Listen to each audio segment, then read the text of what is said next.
नमस्कार श्रोताओं। आज हम आपको ले चलते हैं पत्तदकल की ऐतिहासिक भूमि पर जो मालप्रभा नदी के तट पर स्थित है। यह स्थल 7वीं 8वीं शताब्दी की चालुक्य वास्तुकला का अद्भुत उदाहरण है। डॉ शर्मा, क्या आप बता सकते हैं कि पत्तदकल की ऐतिहासिक महत्ता किन बातों में निहित है? धन्यवाद। पत्तादकल केवल मंदिरों का समूह नहीं, बल्कि यह वह स्थान है जहां चालुक्य सम्राटों का राज्याभिषेक और विजय समारोह होते थे। यूनानी भूगोलवेत्ता टॉलमी ने भी 150 ईस्वी में इसे पर्तिगल के नाम से दर्ज किया था। यूनेस्को ने इसे विश्व धरोहर स्थल घोषित किया है, जिससे इसकी वैश्विक महत्ता और बढ़ जाती है। बहुत रोचक। पत्तदकल के मंदिरों में कौन कौन सी वास्तुकला शैलियों का समावेश देखने को मिलता है? यहाँ की सबसे बड़ी विशेषता ये है कि यहाँ द्रविड़, नागर और मिश्रित शैली के मंदिर एक ही परिसर में हैं।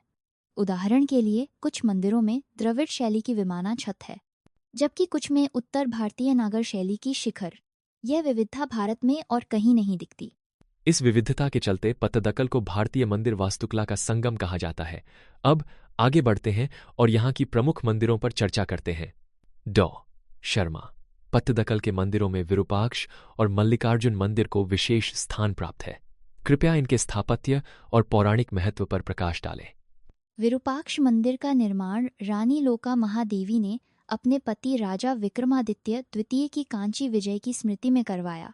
इसमें 16 स्तंभों की मंडप, पुराणों की कथाएं उकेरी हुई हैं। यही डिजाइन बाद में एलोरा के कैलाश मंदिर में भी अपनाई गई थी। मल्लिकार्जुन मंदिर की बनावट विरूपाक्ष मंदिर से कितनी मिलती जुलती है?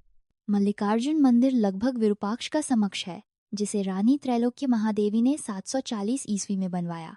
अंतर है कि इसके आंतरिक भागों में रामायण और महाभारत की कथाएं चित्रित हैं। दोनों ही मंदिरों में द्रविड़ शैली प्रमुख है, परंतु सजावट व विषय वस्तु में भिन्नता है। इन दोनों के अतिरिक्त संगमेश्वर, गालगनाथ, जम्बुलिंग आदि मंदिर भी आकर्षण के केंद्र हैं। इनकी स्थापत्य विविधता पत्तदकल को अद्वितीय बनाती है। चलिए अब इन शैलियों की तुलना अन्य भारतीय मंदिरों से करते हैं। डॉ शर्मा, अक्सर लोग द्रविड़ और नागर शैली में अंतर समझने में उलझ जाते हैं। क्या आप सरल उदाहरणों और पत्तदकल के मंदिरों के संदर्भ में इनकी तुलना कर सकते हैं? निश्चित ही। द्रविड़ शैली दक्षिण भारत में प्रचलित है, जिसमें पिरामिडनुमा विमाना और विस्तृत गोपुरम होते हैं, जैसे विरूपाक्ष मंदिर। नागर शैली उत्तर भारत की पहचान है, जिसमें गोल गोल शिखर व आमलक शीर्ष होते हैं, जैसे गालगनाथ व काशी विश्वेश्वर। पत्तदकल में पापनाथा मंदिर में दोनों का मिश्रण दिखता है, जिससे वह अनूठा बनता है। क्या इन शैलियों का आपसी मिश्रण सिर्फ स्थापत्य तक सीमित था या धार्मिक प्रतीकों व मूर्तिकला में भी इसकी छाप दिखती है? बहुत अच्छा प्रश्न।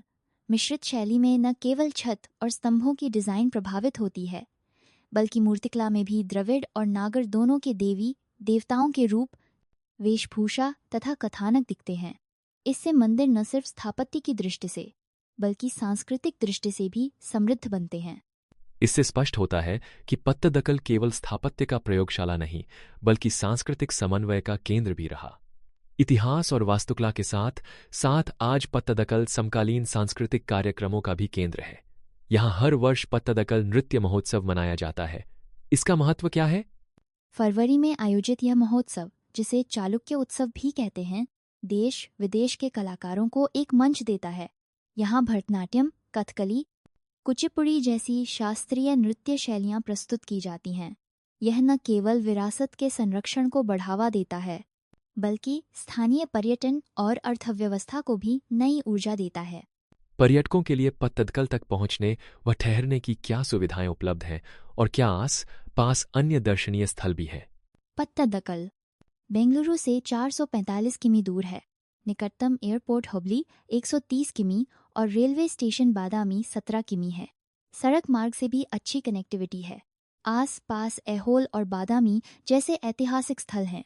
ठहरने के लिए बादामी में कई होटल व रिजॉर्ट्स उपलब्ध हैं, जिससे यात्रियों को सुविधा होती है। इस प्रकार पत्तदकल न केवल अतीत का दर्पण है, बल्कि आज भी सांस्कृतिक और आर्थिक दृष्टि से जीवंत बना हुआ है। इसी के साथ आज का एपिसोड यहीं समाप्त करते हैं। धन्यवाद।